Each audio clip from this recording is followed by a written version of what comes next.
That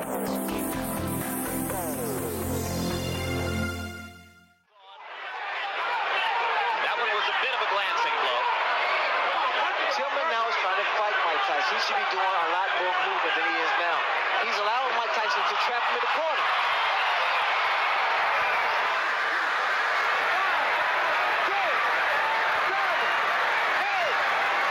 That'll be enough.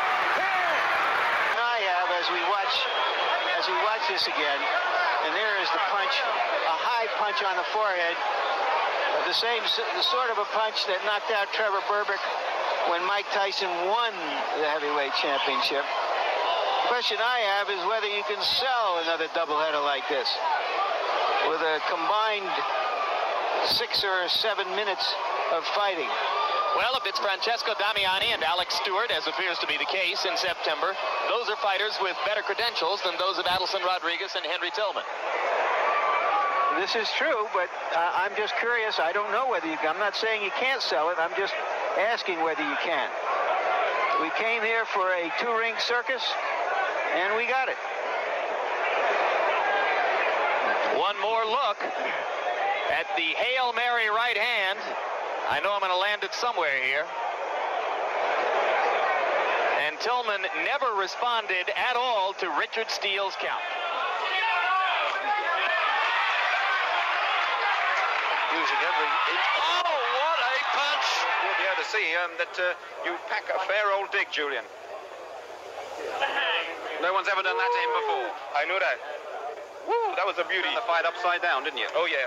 Oh, definitely. I know he was very, very confident, you know. With his hands down, Jefferson makes him pay with a leaping left. 30 seconds left, and you wonder if Mo Betta can get out of the round. Here he comes back. Harris showing gumption with that left hook to the body, and he lands a left hook. And now Jefferson wobbles again. And Jefferson come back, and he stay on his feet. What a left hook shot. No count necessary. Harris against the ropes and pounding that left hook to the face. And he knew how to close the show, Roy. He went to the body when nothing else was open, and that left hook was just good night. And just as I said, he timed Maurice's left hook. Watch Maurice's left hook come back, because you knew Maurice was straight up throwing the left hook, and there it was. And he was hurt, Jefferson. Yeah, he was hurt. He was hurt. Good night, Maurice. Jefferson is a power puncher. And that left hook is a weapon. A big weapon. Now remember, the guy who just got knocked out by Derek Jefferson came into this fight off 100 rounds of sparring with Lennox Lewis. Manny Pacquiao never fails to surprise me with what he brings to the table. It's always a little better than I thought. Down again. That's it. Ricky Hatton is done. It didn't even go to her. And it was just a perfect punch. Hatton dropped his right hand, and Pacquiao came right over the lowered left hand. Watch Hatton's left hand go down, and Pacquiao comes right over it. Right on the button.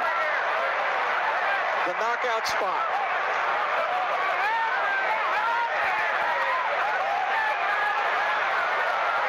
One of the most spectacular, sensational knockouts.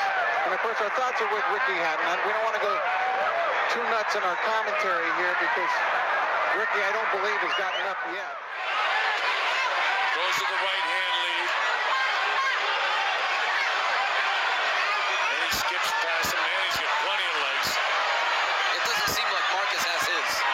Well, but look at the difference in the size of the legs when we have a wider shot. You see that Pacquiao's got huge calves and very narrow the calves of Marquez. That's where power comes from. And here they are back into a war again to end the 6th round.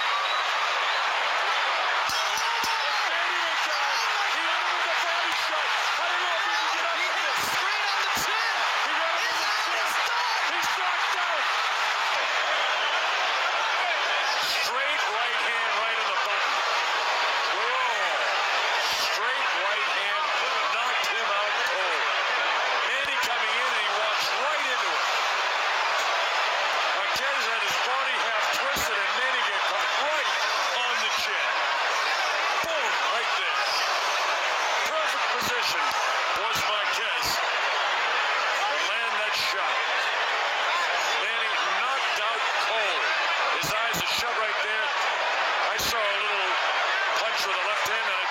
body at the end, but it was already over. There's the official announcement. 21 wins and 16 losses, but of his 21 wins, 18 of them have been by knockouts, so you know that he's got some power.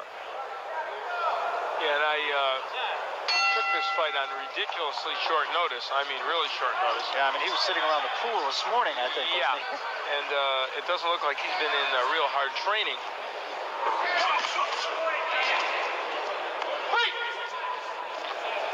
Danny Sutton, the original opponent for Morrison, he's a lefty, and now have to face a right-hander. There's the left hand. Jayco's down and probably out. What a huge shot.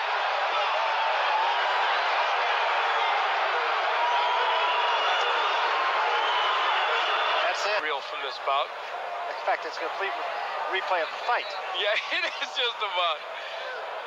Morrison cranks up the left hook, and well, it landed right on the jaw. I'll tell you that much. It wasn't a bad shot. Not a bad shot at all. Take a wide left hook, but boy, it got in there, and it got in there with lots of force. Well, there it was. Now that still, though, in truth, was more of an arm punch than I think they want Tommy Morrison to throw.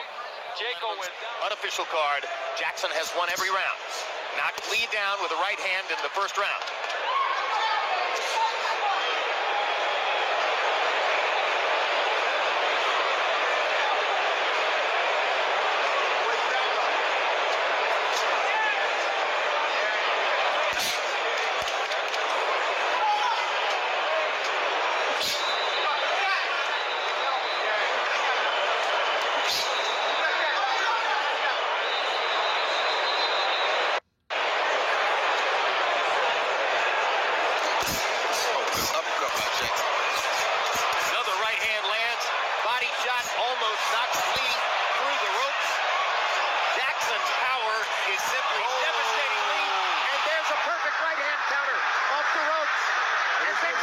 Here's the replay. You see, he caught him with the uppercut. He thought for sure he had him. He's wounded. He hit him with the right hand. He thinks Andy is dead right here, so he's just letting go the defense. And he's all out on offense. Never even thinking that Andy still has the power to come back. Andy, with the big heart that he has, exchanges a right hook for overhand right, and down goes Jackson. Sometimes that can make it a bit messy. Sharp start by both men here, Jim.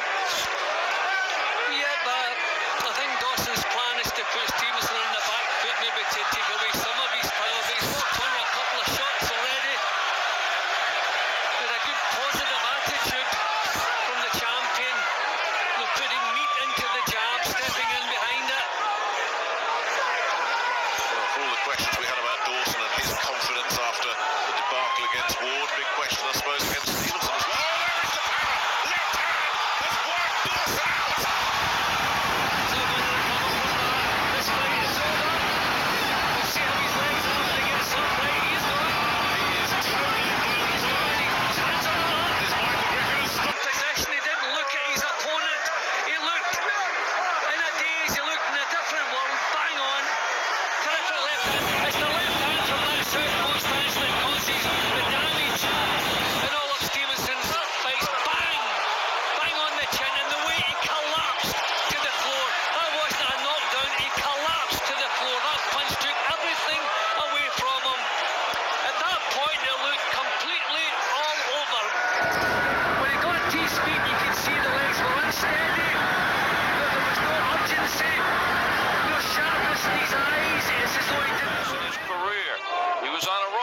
Won 7 in a row by knockout, and now Grimsley with the first punch, and that looks like it is it.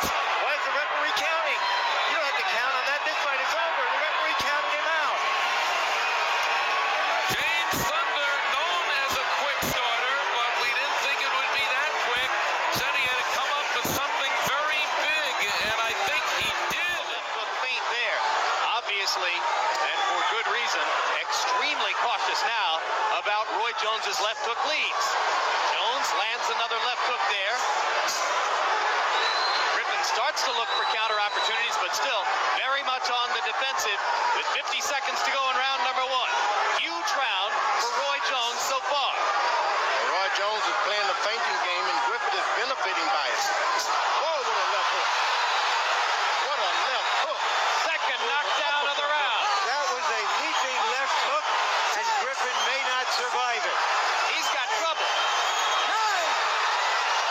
And that's that. Another look at the punch that finished it. He landed that flush, and you saw Montel trying desperately to get up, but he just couldn't get his legs underneath. Oh, no, that hook, the uppercut bent his neck backwards, down the spine. You don't want to get up from those shots. Come back another day. Hanging on, and the referee, Bill Clancy, able to separate the two. Good instructions given by the ref in the early going. Mike gets it with the right hand, and ATM is down. He was really there with a flush right hand. It's up to 5 and 6. He's not going to make it. And 7, 8, 9, and 10. He knocks him out in the first round with a flush right hand. Man, before the seats got hot in the pyramid, a crunching right hand to the side of the Hands up, I'm moving, I'm trying to get to the side and look for the opening. I see it. Here it is. Boom, straight, boom. Just like the one Freddie Roach was working Now, right you've hit a lot of people, Mike, and I know it may be a little quick to estimate this. Have you hit anybody harder than that? Well, I don't know, because I didn't feel a punch, so I have to go around and ask everybody I hit, how did that punch feel? Well, you know because you delivered it. That was very pretty clean. I'm just glad he didn't hurt his leg. But I was just very happy with the sharp punch, an accurate punch, and praise be to Allah, no one gotten hurt.